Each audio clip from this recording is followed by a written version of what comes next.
자, 진행을 합니다. 민법 총칙 마지막 파트, 소멸시효 파트. 자, 소멸시효 파트에서 첫 번째 출제될 수 있는 논점이 제척기간과의 구분입니다. 자, 그 중에서 제척기간에 걸리는 형성권은 100% 제척기간에 걸립니다. 그 다음에 기억하실 게 소멸시효와 관련해서 당사자 법률행위로 그 요건을 더 어렵게 배제, 연장, 가중은 허용되지 않는다. 그렇지만 단축 경감은 채무자에게 유리하기 때문에 허용이 됩니다. 근데 제척기간은 법에서 그 기간을 정해두고 있는 경우는 어느 것도 허용되지 않습니다. 단축 경감도 허용되지 않습니다. 그 다음에 권리 소멸의 효과입니다. 소멸시효는 완성되면 그 효과는 기산일로 소급합니다. 근데 제척기간은 장래를 향해서 권리가 소멸합니다. 그 다음에 소멸시효는 중단정지 포기라는 제도가 인정에 됨에 반해서 제척기간은 어느 것도 인정이 되지 않습니다. 그 다음 가장 쉬운 질문이다, 그죠? 제일 많이 출제가 됐어요. 소멸시효는 완성이 되었더라도 이익을 받을 자가 주장해야만 법원이 고려를 합니다. 근데 제척기간은 당사 주장 불문하고 법원이 직권으로 조사 판단해야 됩니다. 여기까지는 어려울 게 없다, 그죠? 근데 가장 어려운 질문이 여기예요. 이 질문을 기억을 하셔야 돼요. 최근에 우리 시험도 출제가 되기 시작했습니다. 즉 제척기간에 걸리는 권리일지라도 그 기간 내에 권리자가 자신의 권리를 재판으로 행사하든 재판 밖에서 행사를 하든 행사만 하면은 권리자의 권리가 보호가 됩니다. 따라서 원칙 출소기간으로 보지 않습니다. 딱 하나 외우시면 돼요. 우리 시험 범위에 들어가는 것은 점유권에 대한 침해가 있으면은 점유권자는 그에게 물권적 청구권 행사를 할 수 있죠. 그 점유권으로부터 발생한 물권적 청구권의 행사 기간에 대해서는 판례가 재판으로만 행사를 해야 되는 출소기간으로 봅니다. 즉 나머지는 제척기간에 걸리는 권리일지라도 뭐요? 우리 시험 범위에 들어가는 것은 출소기간으로 보지 않습니다. 그 기간 내 권리자가 자신의 권리를 행사만 하면 족합니다. 이렇게 기억을 부탁드릴게요. 그 다음 소멸시효의 요건 첫 번째 대상권리요. 대상권리는 소멸시효에 걸릴 수 있는 권리는 두 가지밖에 없더라고요. 채권과 용익, 물권이죠. 즉 나머지는 소멸시효에 걸리지 아니한다, 그죠? 즉 소멸시효에 걸리는 권리일지라도 가장 많이 출제가 되는 겁니다. 등기 청구권이요. 등기 청구권이 채권이라면 소멸시효에 걸린다, 그죠? 근데 등기 청구권이 물권이라면 소멸시효에 걸리지 않습니다. 자, 그 중에서 가장 많이 출제되는 거예요. 갑을 간의 토지 매매가 있었다, 그죠? 즉 그때 매수인이 매매 계약에 기해서 매도인에게 가지는 이전 등기 청구는 채권, 그죠? 그래서 원칙적으로 10년의 소멸시효에 걸린다. 다만 두 가지 경우 매수인이 인도받아서 사용 수익하고 있는 동안에는 권리 불행사가 아니기 때문에 소멸시효에 걸리지 않는다, 그죠? 또한 이 상태에서 매수인이 다시 벽에 미등기로 전매를 한다, 그죠? 그때 매수인이 그 부동산을 인도받아서 이를 사용 수익하다가 다른 사람에게 처분하고 그 점유를 승계해 준 경우도 매수인의 이전 등기 청구는 소멸시효에 걸리지 않는다, 그죠? 즉 이 부분이 소멸시효의 대상 권리와 관련해서는 가장 많이 출제되는 지문입니다. 그 다음 이 지문은 여기서 출제가 될 수 있고 시효 취득 파트에서도 출제가 될 수가 있습니다. 을이 갑 소유 토지를 소유의 의사로 점유 취득 시효를 완성을 했습니다. 그때 시효 취득 완성자는 시효 취득 완성을 이유로 완성 당시의 소유자에 대해서 등기 이전을 청구할 수 있는 등기 청구권이 발생을 한다, 그죠? 즉 채권입니다. 그때 시효 취득 완성자가 가지는 이전 등기 청구는 채권, 소멸시효에 걸립니다. 다만 점유를 계속하고 있는 동안에는 권리 행사죠. 소멸시효가 진행이 되지 않고 언제부터요? 점유를 상실한 때로부터 그죠. 적시가 아니라 점유를 상실한 때로부터 10년의 소멸시효에 걸리다 그죠. 자, 그다음 지금까지는 등기 청구권이 채권이기 때문에 소멸시효에 걸렸습니다. 등기 청구권일지라도 뭐요? 물건인 경우는 등기 청구는 소멸시효에 걸리지 않습니다. 즉 갑을 간의 토지 매매가 있었습니다. 매수인에게 적법하게 소유권이 넘어갔어요. 그런데 사후에 갑을 간의 매매가 해제 또는 취소가 됐다 그죠. 그럼 판례하면은 자동적으로 소유권이 누구에게? 매도인에게 자동적으로 복귀가 되어버린다 그죠. 그때 그 해제 취소에 따른 매도인의 원상 회복 청구권은 그래서 오래돼서 말소 등기를 청구한다든지 진정 명의 회복을 이유로 이전 등기를 청구를 한다든지 이 같은 청구권은 소유권에 의한 물권적 청구권이기 때문에 소멸시효 걸리지 않는다 그죠. 대상 걸리는 이 부분을 여러분들이 반복적으로 기억을 하시면 돼요. 나머지는 채권과 용익 물건만 소멸시효에 걸리고 나머지는 안 걸린다 이렇게 포섭을 하면 된다 그죠. 그다음 두 번째 논점요. 그러면 권리자의 권리를 언제부터 소멸시효가 진행을 하느냐? 166조에 하면은 권리자가 자신의 권리를 행사할 수 있는 때로부터 따라서 반대로 행사하면 뭐요? 권리자가 자신의 권리를 행사할 수 없는 때는 진행이 안 됩니다. 이때 권리를 행사할 수 없는 때란 권리 행사에 법률상의 장애가 있는 경우만을 말이죠. 즉 조건부권례 조건의 불성치, 기한부권례 기한의 미도래 등의 경우만 소멸시효가 진행이 되지 않는다 그죠. 나머지 즉 권리자가 권리가 있는 줄 몰랐다. 내가 아팠다 그죠. 바빴다. 이와 같은 사실상의 장애는 그대로 소멸시효가 진행이 되더라 그죠. 진행이 되더라. 그다음 2번 판례 아직 출제 안 됐어요. 예. 즉 건물의 매수인은 매도인에 대해서 이전 등기 청구권의 채권을 가지고 있다 그죠. 소멸시효 걸립니다. 근데 당연히 이전 등기 청구권은 언제부터? 보존 등기가 돼야만 이전 등기를 청구할 수 있죠. 그래서 미완공 상태에서 건물이 매매가 되었습니다. 그때 매수인의 매도인에 대해서 가지는 이전 등기 청구권은 당연히 뭐야? 보존 등기를 할 수 있는 때가 언제입니까? 건물이 완공이 된 데다 그죠. 그래서 그때부터 매수인의 이전 등기 청구권이 소멸시효가 진행된다. 그때까지는 이전 등기 청구를 행사 못하죠. 법률상의 장애 때문에. 따라서 건물이 완공되기까지는 소멸시효가 진행이 되지 않습니다. 거기까지요. 이 부분의 판례는 아직까지 남은 판례입니다. 예. 출제가 될 수 있는 판례입니다. 그럼 계계 권리의 기산점을 외우셔야 되죠. 최근의 단골 주제입니다. 1번 해당 권리의 본래 소멸시효 기산일과 당사자가 주장한 기산일이 다를 때는 뭐예요? 당사자가 주장하는 기산일이 기준된다 그죠? 여기까지는 단골이에요. 근데 2번 지문도 지금 출제가 됐습니다. 아직 답이 된 적이 없어요. 권리자의 권리가 몇 년의 소멸시효에 걸리느냐 그죠? 이거는 사실 문제가 아니라 법의 문제죠 그죠? 법률 문제입니다. 따라서 당사 주장 불문하고 법원이 직권으로 3년에 걸리느냐 그죠? 5년에 걸리느냐 10년에 걸리느냐 해당 권리가 몇 년의 소멸시효에 걸리냐 여부는 법에서 정하는 문제죠. 따라서 당사 주장 불문하고 법원이 직권으로 조사 판단할 수 있다. 그래서 3번 판례 이미 출제됐어요. 저당권 자체는 담보 물건이기 때문에 소멸시효 걸리지 않습니다. 그런데 저당권 설정 등기 청구권 그죠? 청구권 동그라미 하시면 돼요. 즉 채권자가 자신의 채권을 담보를 하기 위해서 채무자를 상대로 뭐요? 저당권을 설정해 줄 것을 청구할 수 있는 이와 같은 저당권 설정 등기 청구권은 당연히 뭐요? 피담보 채권과 별개로 소멸시효에 걸린다 그죠? 그다음 4번 단골이죠. 공동 불법 행위자 중 1원이 다른 공동 불법 행위자의 부담 부분까지 뭐요? 다 한꺼번에 피해자에게 배상을 했다 그죠?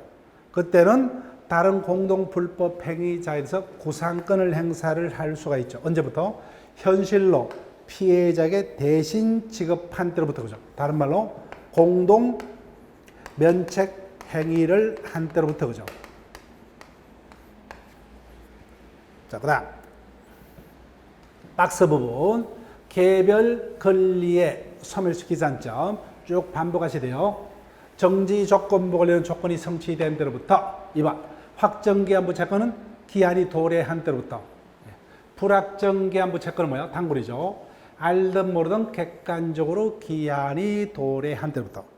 자, 기한에 정함이 없는 채권도 단골이다. 그죠? 기한에 정함이 없는 채권은 채권이 성립한 때로부터. 다른 말로 채권이 발생한 때로부터. 4번도 단골요. 채무 불이행에 기한 손해배상 청구권은 언제부터요? 당연히 채무 불이행이 있는 때로부터. 똑같다. 그죠? 불법행위에 기한 손해배상 청구권도 불법행위가 있는 때로부터. 그 다음 반환식의 약정이 없는 소비임치. 대표가 보통예금이다. 그죠? 보통예금.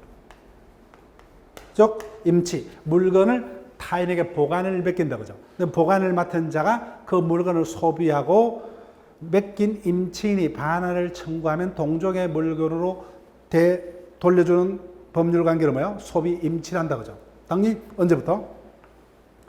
내가 예금한 때로부터 바로 인출할 수 있죠. 즉 소비 임치 계약이 성립한 때로부터. 그 다음 4번, 7번, 8번을 묶으셔야 되죠. 여기다가 2번비 채권하고 같이 적으시면 된다. 그죠?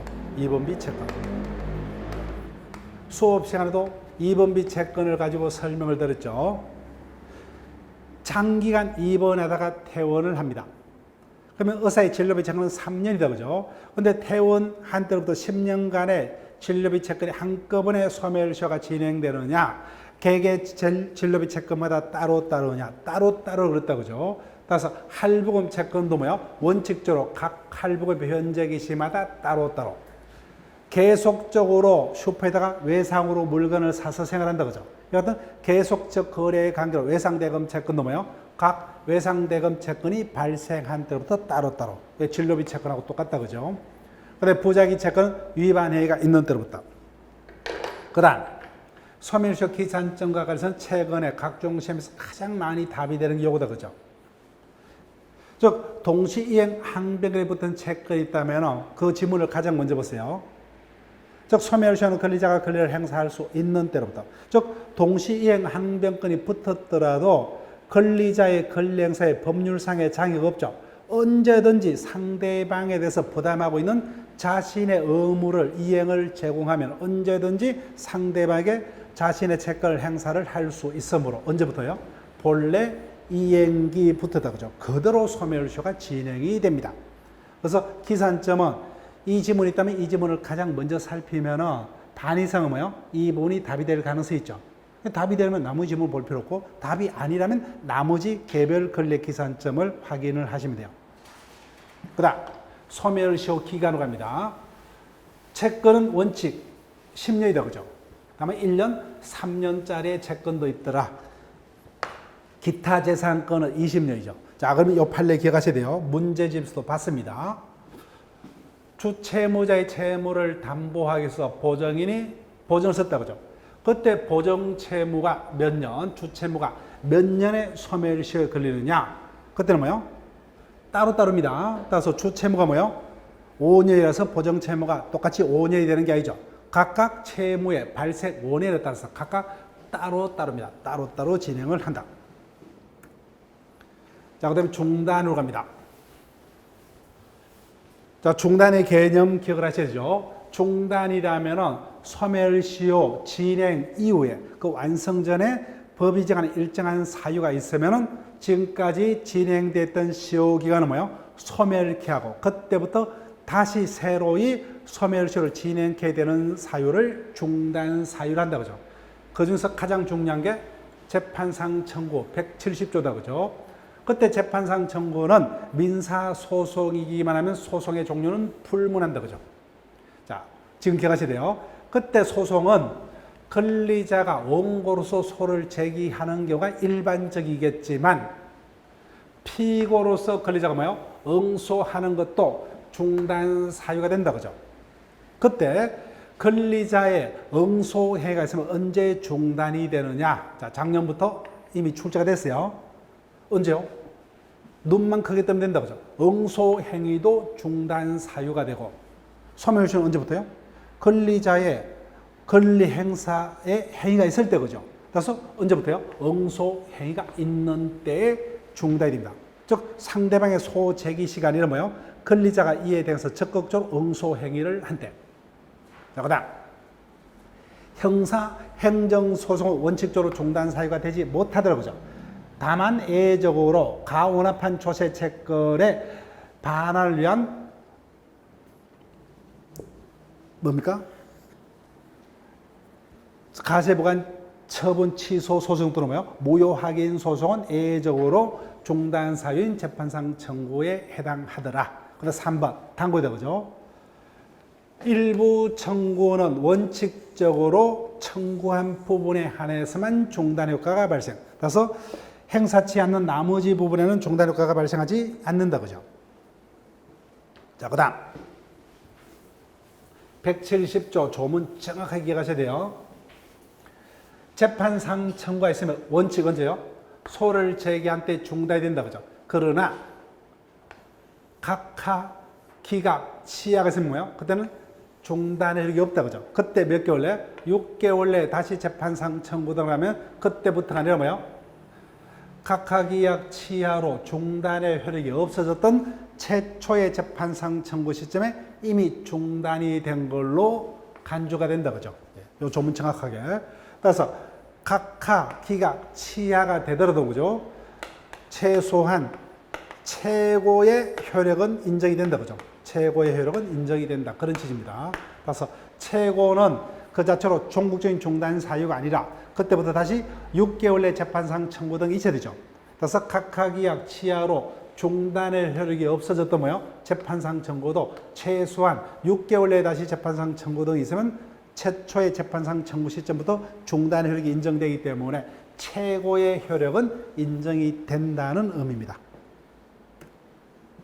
자, 그 다음 조문만 175조, 176조는 정확하게 기억해달라고 그러죠. 자, 그래서 이론적으로 압류 등이 있으면 중단이 됩니다. 언제요? 압류 등을 법원에 신청한 때 그죠. 언제까지? 그 절차가 끝날 때까지 그죠. 그래서 그 절차가 끝날 때까지는 계속 중단 효력이 지속이 됩니다. 그래서 그 절차가 끝나면 뭐예요? 그때부터 다시 새로이 소멸시효가 진행이 됩니다. 그 다음 성인은 조문 자체가 자주 뜬다 그죠. 예. 자, 성인은 중단 사유로서 방법엔 제한이 없죠. 이것이 묵시적 성인 거죠. 즉 채무자가 기한 유예를 요청한다든지 아무 말 없이 일부를 되돌려 갚는다든지 이런 것들이 묵시적 성인이 될 수가 있고, 즉 성인은 중단 사유이기 때문에 시기적 한계거죠. 이미 출제가 됐어요. 언제부터? 시효 진행 이후부터 완성 전까지만 가능하죠. 따라서 현존치도 않는 장래 채권을 미리 승인을 하는 것은 중단 사유인 승인이 될 수가 없다 그죠. 시효도 진행 개시되기도 전이기 때문에. 자, 177조는 기억을 하셔야 돼요. 중단과 관련해서 승인. 승인은 뭐예요? 지금 이론 특강 시간에 요약서에는 없지만 승인에는 상대방 권리에 관한 처분 능력, 권한 있음을 요하지 않는다 그죠. 따라서 관리 능력만 있으면 승인은 유효하게 할 수 있다 그죠. 그래서 앞에서 우리가 오전 시간에 비법인 사단의 경우 총액 결의를 통해서 유효하게 부동산 매매계약 체결 이후에 그 채무를 승인하는 행위는 처분행위가 아니기 때문에 총액 결의 필요 없다 그죠. 승인은 처분 능력 필요 없어요. 관리 능력만 있으면 족하다. 177조 기억을 하시고. 자, 그 다음에 시효 중단의 인적 범위 169조. 시효 중단 행위가 있으면 그로 인한 효과는 뭐예요? 당사자와 성계인 간에만 효력이 있다 그죠. 그래서 판례, 기본 판례, 손해배상 청구권의 공동 상속인 중 1인이 자신의 상속분에서 중단 행위를 하더라도 다른 상속인에게는 중단 효과가 미치지 않고 그죠. 토지 공유자 중 1인이 보존행위로서 중단 행위를 하더라도 그로 인한 취득시효 중단 효과는 나머지 공유자에게 미치지 않는다 그죠. 자, 그런데 예외적으로 다른 자에게도 효력이 미치는 경우가 있더라. 한번 출제가 됐어요. 채무자들이 연대 채무를 부담하고 있을 때 채권자가 뭐요? 그 중에 아무 개나 이행을 청구하게 되면 다른 연대 채무자의 중단력이 생깁니다. 근데 이게 중요하다, 그죠? 채권자가 누구에게? 채무자에게 중단행위를 하게 되면 자동적으로 뭐요? 보정행위도 중단의 효력이 발생합니다. 그래서 보정채무도 시효가 중단돼 버려요. 근데 반대로 보정인에 대한 중단행위는 뭐요? 채무자의 채무에는 영향이 없어요. 그대로 채무자의 채무는 그대로 소멸시효가 진행이 됩니다. 그래서 그 부분을 주의하셔야 돼요. 그래서 3번 판례를 외워달라는 거예요. 이 부분이 아직까지 출제가 안 됐습니다. 그래서 만약에 출제되면은 이 부분은 상당히 어려운 지문이 된다 했다, 그죠? 근데 문제집에 이 부분이 있고 외워달라 그랬죠.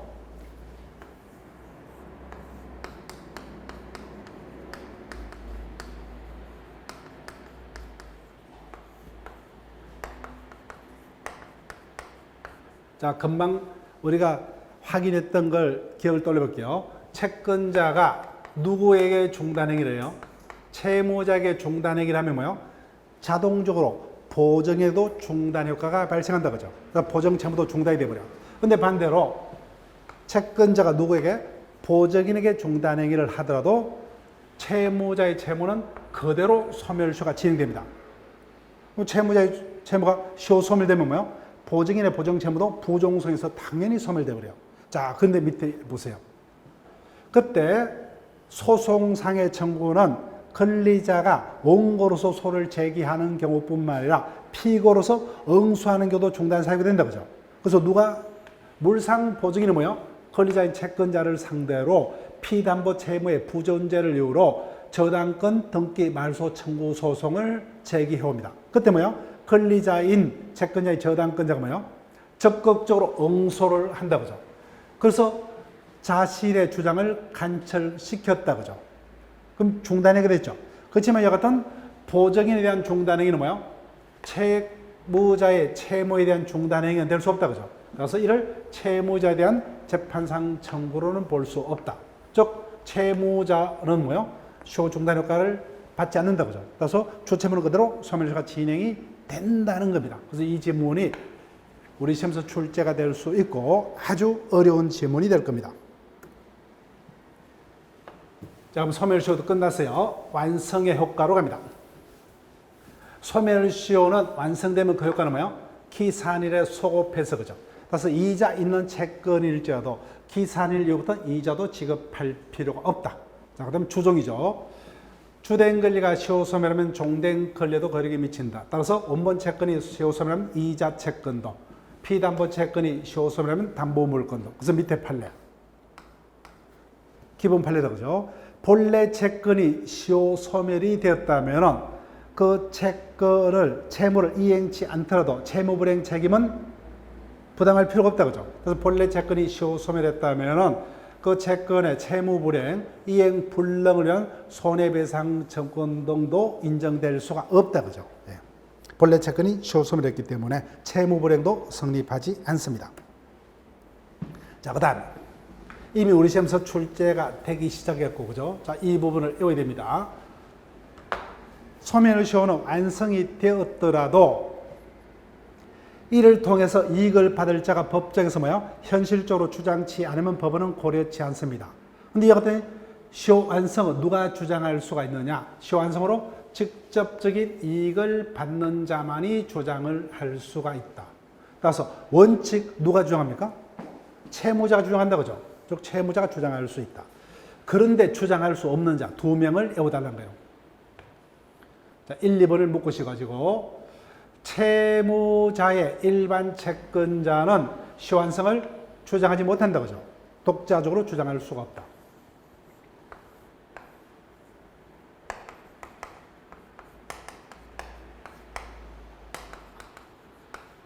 을이 갑에 대해서 1000만의 채무가 있다, 그죠?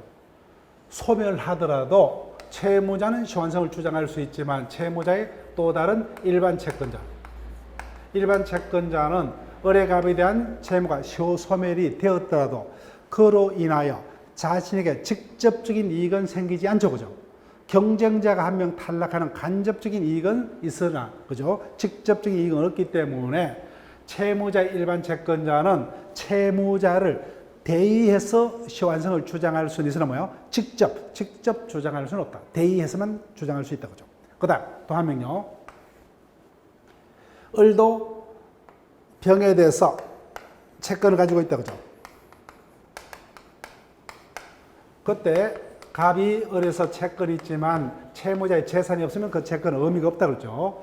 그런데 채무자가 제3자에 대해서 가지는 채권을 행사를 하게 되면은 충분히 책임재산이 유지가 될 수 있음에도 불구하고 자기 스스로 이와 같은 권리를 행사치 아니할 때 채권자가 뭐요?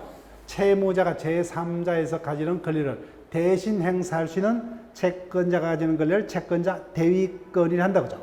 그때 채권자가 채무자가 다른 자에게 가지는 채권을 대의하여 행사했을 때 그 채권자 대의 소송에서 상대방인 제3채무자가 채무자의 채무가 시효 소멸되었음을 주장할 수 있느냐? 없다는 겁니다. 없다.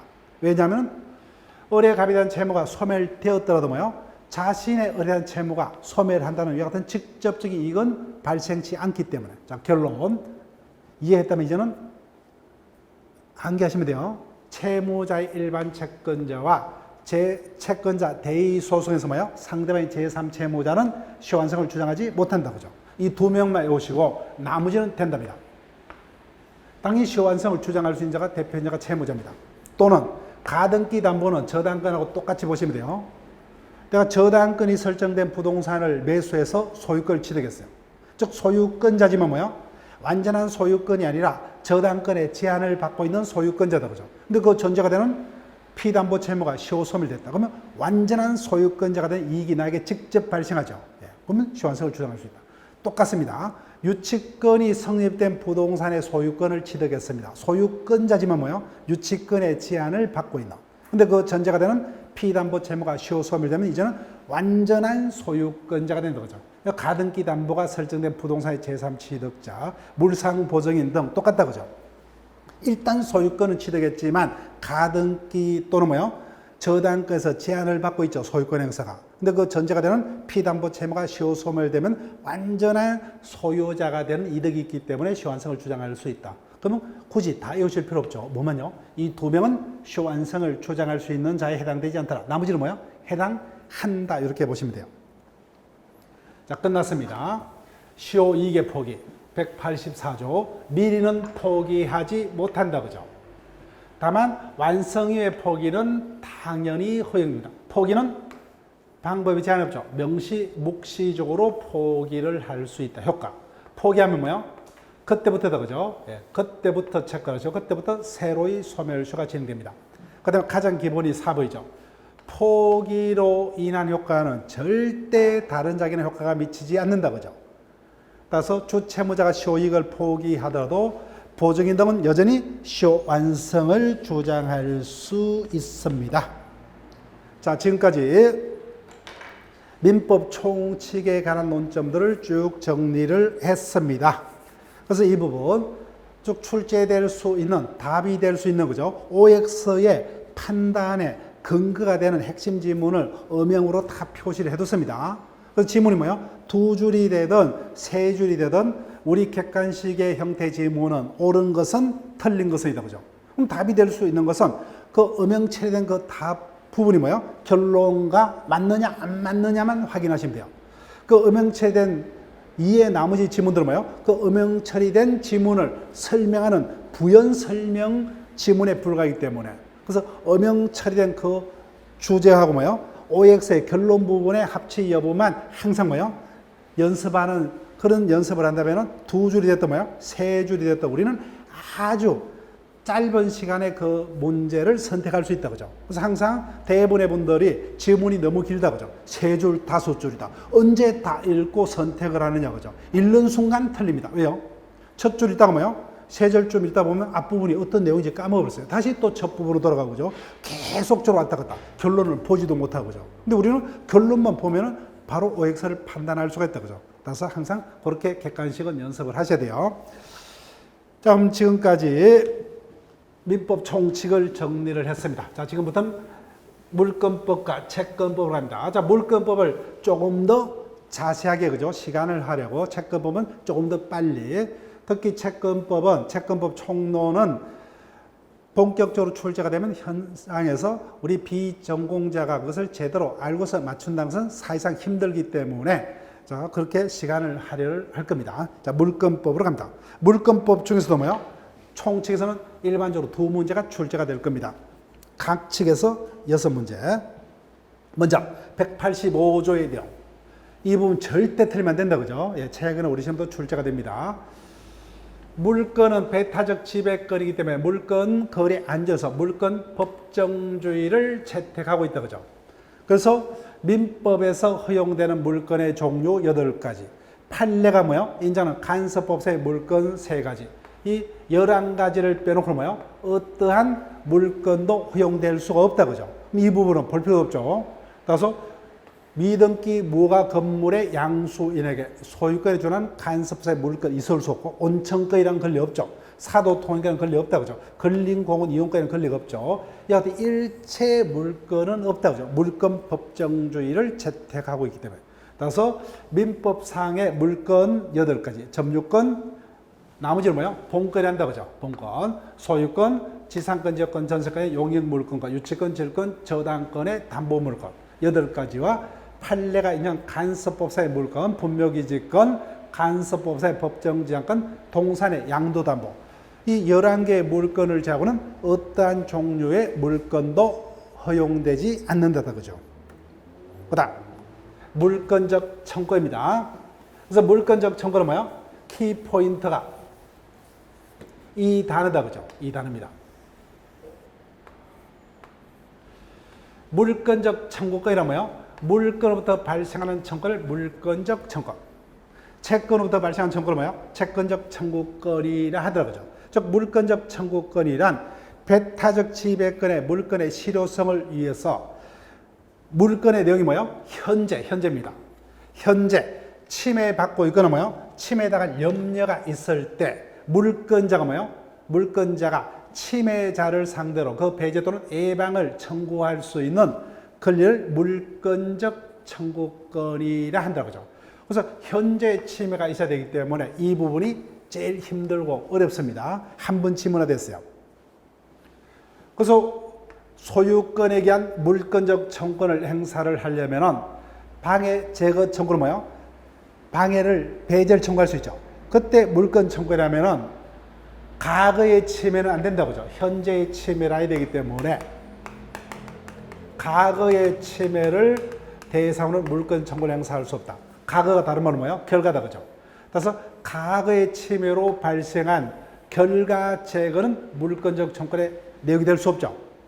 과거는 다른 말은 뭐예요? 이미 결과가 생겼다, 그죠? 그래서 과거의 침해에 대해서 이미 발생한 결과를 사후에 제거해 줄 것을 청구할 수 있는 것은 물건적 청구의 내용이 될 수가 없다. 그래서 현재 계속되고 있는 침해라 해야 되죠, 그죠? 그래서 현재 계속되고 있는 물건의 방해를 일으키고 있는 뭐예요? 그 원인의 제가 물건적 청구권 행사의 내용이 될 수밖에 없답니다. 이 키포인트 단어를 외워달라고 그죠? 즉 물건적 청구는 현재 침해를 대상으로 하기 때문에 이미 끝났죠. 과거의 침해. 과거의 침해는 이미 뭐예요?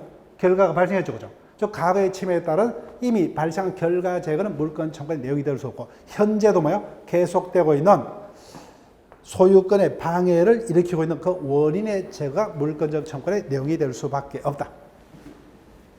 자, 그럼 갑니다. 물건적 청구는 물건의 침해 모습에 따라서 3가지가 있다고 하죠. 반환, 방해 제거, 예방이 있는데 방해 제거, 예방은 모든 물건에 다 인정이 됩니다. 근데 반환은 뭐예요? 그 객체의 물건을 권리자만이 배타적으로 점유할 수 있는 물건에 한해서는. 그래서 지역권과 뭐예요? 저당권에는 그 객체의 물건을 지역권자 또는 저당권자만이 배타적으로 점유할 수 있는 권능이 없죠. 그래서 지역권과 저당권에게는 반환 청구는 인정되지 않습니다. 자, 그 다음에 법적 성질. 물건적 청구는 물건으로부터 발생하기 때문에 물건과 운명을 같이 한다, 그죠? 그래서 물건적 청구권만을 물건과 분리 양도하지 못한다. 그렇기 때문에 물권적 청구는 누구만이 행사할 수 있다? 현재의 물권자만이, 그죠? 분리 양도할 수 없기 때문에. 따라서 지금부터는 이제는 눈을 크게 뜨고 뭐요? 단어 찾는 겁니다. 자, 발생 요건 1번. 물권적 청구는 뭐요? 현재의 침해 또는 침해 염려라는 객관적인 사실만 있으면 물권 청구를 행사할 수 있다. 침해자의 고의 가실 등 기책 사유는 필요 없다, 그죠? 기책이 있다면 그때는 불법행위에 의한 손해배상 청구까지 아울러 발생을 한다, 그죠? 그러면 물권적 청구권을 행사할 수 있는 자는 누구냐? 물권과 분리 안 되니까 뭐예요? 누구만이? 현재의 물권자만이. 현재의 물권자만이, 그죠? 즉 현재의 물권에 대한 침해 또는 침해 염려가 있는 물권자이고, 상대방도 뭐예요? 상대방도 누굽니까? 현재의 그 물건에 대한 침해 등을 하고 있는 자다, 그죠? 침해를 하는 자. 즉 현재의 침해 상태에 제가 물권적 청구이기 때문에 청권자도 뭐예요? 현재 물건을 가지고 있는 자이고, 상대방도 뭐예요? 현재 침해 상태를 지배하고 있는 자입니다. 자, 1번, 3번 끝났죠? 누굽니까? 소유권을 상실한 전 소유자다, 그죠? 거기다 체크하면 이제는 소유자가 아니기 때문에 제3자인 불법 점유자에 대해서 뭐예요? 소유권에 대한 물권 청구를 행사할 수 없다죠. 누구만이? 현재 소유자만 행사할 수 있다고, 그죠? 그래서 4번도 똑같아요. 미등기 매수인. 소유자가 아니죠. 소유자가 아니기 때문에 그 건물의 불법 점거자에서 소유권에 의한 뭐요? 물권적 청구를 행사할 수 없다다, 그죠? 소유자가 아니기 때문에. 누구만이? 현재 소유자만이 소유권에 의한 물권 청구를 행사할 수 있다. 그 다음 상대방입니다. 상대방도 누구라고요? 현재 침해자죠. 따라서 여기 보세요. 갑의 토지를 이자가 뭐예요? 침탈해 갔다, 그죠? 그런데 이자가 뭐예요? 다시 양도했어요. 현재 이자는 갑소의 토지를 점유 사용 취하고 있습니다. 현재 누가요? 이자가 점유 사용하고 있다. 그럼 당연히 소유자는 누구에게? 최초의 침해자가 아니라 뭐예요? 현재 침해 상태를 지배하고 있는 자다, 그죠? 따라서 불법 점유를 위한 명도, 다른 말로 뭐예요? 인도 청구는 현실적으로 뭐예요? 점유하고 있는 자에게 인도를 청구해야 된다, 그죠? 따라서 불법 점유자일지라도 뭐예요? 이미 그 물건을 다른 사람에게 인도하여 현실적으로 점유치 않고 있다면 뭐예요? 그 자에게는 돌려달라 인도 청구할 수가 없다, 그죠? 예. 현재 점유하고 있는 자. 그 다음 213조를 여러분들이 한번 보시면은 소유자는 자신의 물건을 점유하는 자에게 그 반환을 청구할 수 있다, 그죠? 그럼 소유권에 기한 반환은 누구에게? 현재 소유자의 물건은 뭐예요? 점유를 하고 있는 자에게 반환을 청구를 해야 됩니다. 이때 점유자는 뭐예요? 직접 점유자도 있고 간접 점유자도 있다, 그죠? 그래서 간접 점유자에게도 반환 청구를 할 수 있다. 그렇지만 점유 보조자는 점유권이 없죠. 그래서 점유 보조자에게는 소유권에 의한 반환 청구 행사는 불가능하다, 그죠? 불가능하다. 자, 그렇게 어렵던 게 뭐예요? 쉽게 정리가 됐죠, 그죠? 현재의가 키포인트예요, 현재. 자, 지금까지 물권적 청구권에 관한 논점을 봤습니다. 그 다음 물권의 변동이죠, 그죠? 특히 부동산 물권의 변동 186조에 해당하느냐, 그죠? 187조에 해당하느냐, 예. 가장 중요한 거죠. 자, 186조를 보면은 부동산에 관한 매매 등 법률행위. 즉 법률행위는 뭐예요? 매매도 있고 정조도 있고 교환도 있고 뭐 여러 가지 있겠다, 그죠?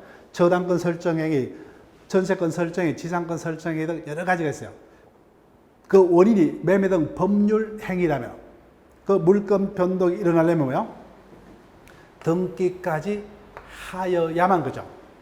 그래서 법률행위란 물권 변동은 등기까지 해야 됩니다. 그래서 우리가 오전 시간에 경작자의 농작물에 대한 소유권 취득은 법률행위가 아니죠. 그 경작자는 명인 방법 필요 없죠, 그죠? 근데 경작자로부터 그 상태에서 상인이 농작물을 매수를 해서 소유권을 취득하려면 매매라는 법률행위란 부동산 소유권 취득 맞죠? 그때는 뭐예요? 명인방법까지, 즉 공시방법이 명인방법까지 구비해야만 소유권을 취득할 수가 있다, 그죠? 따라서 부동산 물건의 변동의 원인이 법률행위라면 등기까지, 즉 공시방법까지 구비가 되어야 합니다. 그래서 개개 물건 변동의 원인이 뭐예요? 186조에 따라서 등기까지 해야만 되느냐? 상수옥등 뭐예요? 등기가 필요 없는 187조에 해당하는 물건 변동이냐가 문제가 될 수가 있는 것들을 쭉 모아뒀다, 그죠? 지상권, 지역권, 전세권 등 용익 물건은 시효소멸하죠. 따라서 시효소멸하면 뭐예요? 말소 등기 필요 없이 자동적으로 소멸한다, 그죠? 187조. 그 다음 2번이 시험에서는 제일 중요하다 그랬죠. 다음 중 등기해야만 부동산 물건이 변동이 되는 것은 하면 뭐예요? 이 5개 지문 중 이 지문을 먼저 찾으면 뭐예요? 이 지문이 있다면 나머지 지문을 볼 필요 없다, 그죠? 즉 점유 취득 시효엔 소유권 취득은 법률행위란 물건 취득이 아니죠. 법률 규정에 의한 물건 취득이지만 유일한 예로 뭐예요? 시효 취득 완성자가 등기까지 해야만 소유권을 취득을 합니다. 주의하시고. 그 다음 3번 이미 오전 시간에 했어요. 가불간에 매매가 있었다, 그죠? 즉 적법하게 매수인 앞으로 소유권이 넘어갔어요. 그래서 이 같은 법률행위로 인한 물건 변동이 사후에 뭐야? 해제, 취소 등으로 없던 것이 됐다, 그죠? 그때는 자동적으로 뭐야? 매수인 앞으로 격려된 등기, 말소 등기 필요 없이 뭐야? 당연히 매도인에게 소유권이 복귀가 되더라, 그죠? 187조입니다. 그 다음 포기 표시하시고. 포기는 원에서죠. 항상 포기가 있으면 뭐야? 등기하여야. 따라서 지상권자의 지상권 포기, 전세권자의 전세권 포기, 저당권자의 저당권 포기 등은 등기해야 됩니다. 근데 그런 게 지문이 아니죠. 공유 지분의 포기, 합유 지분의 포기죠. 등기해야만, 포기는 원에서 해야만 물건 변동이 일어납니다. 그 다음 187조입니다. 법률 행위에 의하지 않은 부동산의 물건 변동, 다른 말로 법률 규정에 의한 거죠. 줄여서 법정이다, 그죠? 법률 규정에 의한 부동산 물건 변동. 그 애가 쭉 적혀 있죠. 상속, 공용증수. 공용증수는 다른 말로 뭐예요? 수용이라는 단어를 일반적으로 쓴다, 그죠? 수용, 판결. 이게 제일 중요하죠. 경매, 기타 법률 규정, 법정 부동산 물건의 취득은 등기를 요하지 않는다. 다만 취득한 자가 뭐예요? 그 취득한 부동산에 관한 물건을 처분하려면 등기를 해야 된다, 그죠? 자, 중요한 거 요겁니다. 이때 판결은 뭐예요? 모든 판결이 아니라 형성 판결만. 이때 형성 판결은 뭐만 하나 외워달라고 그랬죠? 공유물 분할 판결이다, 그죠? 따라서 공유물 분할 판결자가 붙어야 돼요. 또는 뭐예요? 재판이 붙어야 된다, 그죠? 공유물 분할 판결로 인한 부동산 물건의 변동은 등기 필요 없어요. 판결이 확정되면 바로 물건 변동이 일어난다, 그죠? 그 다음에 경매는 뭐예요? 등기할 필요 없이 경락인이 경락대금을 완납하면 그에 따른 물건 변동이 일어납니다. 자, 그럼 쭉 볼게요. 기타 법률 규정 쭉 확인하시면 돼요. 대표적인 게 뭐예요? 건물의 신축이다, 그죠? 보존 등기할 필요 없이 소유권 취득한 거죠. 그 다음에 법자가 붙은 것들죠. 법정지상권의 취득, 간섭법사의 법정지상권 취득, 그 다음에 임했죠. 용익물건은 존속기간이 만료되면 말소 등기 필요 없이 자동 소멸이다, 그죠? 그 다음에 저당권 등 담보물건은 피담보 채권이 변제 등으로 소멸하면 자동 소멸. 그 다음에 혼동도 똑같다, 그죠? 혼동에 의한 제한물건의 소멸. 그 다음에 소멸시효 완성에 의한 물건의 소멸. 그 다음 원인이가 사후에 무효 취소 해제가 되면 자동적으로 매도인에게 소유권이 복귀가 되더라, 그죠? 그 다음에 부동산이 멸실됐죠. 그럼 멸실 등기 필요 없이 그 해당 목적물에 대한 부동산 물건은 소멸합니다. 자, 그 다음 4번 판례 기억하셔야 돼요. 그래서 건물의 신축자는 보존 등기 없이도 소유권을 취득하죠. 그런데 신축자인 값이 뭐예요? 보존 등기를 하지 않고 미등기 상태에서 을에게 건물을 매도합니다. 정상적으로 뭐예요? 값 앞으로 보존 등기하고 다시 뭐예요?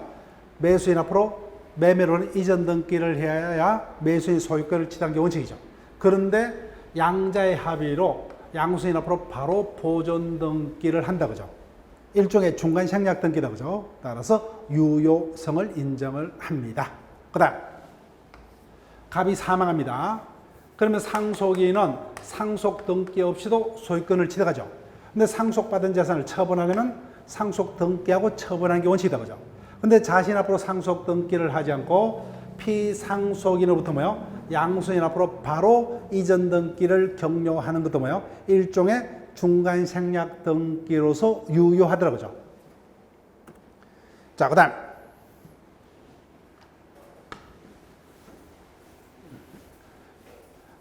5번, 6번을 묶으시고, 판결 중 187조의 등기를 요하지 않는 판결은 형성 판결, 그죠? 형성 판결, 공유물 분할 판결을 외워달라고 그랬죠. 따라서, 이행 판결이에요. 이행 판결은 형성 판결이 아니죠. 당사자 간에 매매가 있었습니다. 법률행위에 해당한다, 그죠? 근데 매도인이 매수인에게 이전 등기를 해줘야만 매수인이 소유권을 취득할 수 있죠. 근데 이전 등기를 해주지 않습니다. 그때 매수인이 매도인을 상대로 이전 등기를 해달라는 소송을 제기해서 법원에서 뭐요? 이전 등기를 해줄 것을 명하는 이행 판결이 있었다, 그죠? 그렇지만 언제 소유권을 취득합니까? 그에 따라서 등기까지 해야만. 그러니까 등기 없이 취득할 수 있는 판결은 뭐예요? 형성 판결밖에 없어요. 나머지 모든 판결은 등기해야 돼요. 자, 그래서 6번을 주의하세요. 공유물 분할 판결은 뭐예요? 등기 필요 없어요. 근데 이 경우는 공유물 분할 판결이 아니에요. 자, 당사자 간에 뭐예요? 공유물 분할, 협의 분할이 원칙이에요. 근데 협의가 안 되면은 재판 분할로 갑니다. 그래서 분할을 청구했어요. 바로 법에서 뭐예요? 재판으로 분할하지 않고 공유자들 다 불러 모아서 뭐예요? 조정하죠, 그죠? 조정합니다. 그에 대해서 조정이 성립이 되었습니다. 그래서 자기들끼리 뭐예요? 협의가 되었다, 그죠? 협의 동그라미 하시면 되죠. 협의가 돼서 이를 조서에 기재해서 조정이 성립했어요. 그래서 협의라는 단어에다가 중점을 두시든지 뭐예요? 조정에다가 중점을 두시든지 간에 이와 같은 제도 뭐예요? 근본적으로 자신의 합의에 따른 분할이다, 그죠? 따라서 재판에 따른 분할이 아니죠. 따라서 등기까지 해야만, 뭐만요? 공유물 분할 판결만 등기 필요 없어요. 즉, 이 부분 뭐예요? 공유물 분할 청구 소송이 제기됐지만 바로 판결이 일어난 게 아니라 뭐예요? 법관이 당사자를 불러서 뭐예요? 조정을 했다, 그죠? 조정이 성립돼서 협의가 성립됐어요. 그래서 그 협의가 조서에 기재됐다, 그죠? 그래서 조정이 성립했더라도 결론은 자신들의 협의에 따른 분할이기 때문에 등기까지 해야만 한다는 겁니다. 자, 등기에 관한 논점 봅니다. 법률행위란 부동산 물권 변동은 등기까지 해야만 됩니다. 자, 먼저 형식적 요건 1번 단골 지문이에요.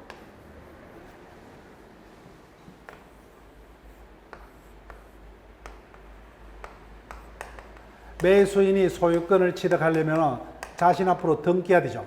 등기 잘하면 소유권을 취득할 수 없다, 그죠? 따라서 등기는 부동산 물권 변동의 효력에 필요한 효력 발생 요건일 뿐이다. 그렇지만 뭐예요? 존속 요건은 아니다, 그죠?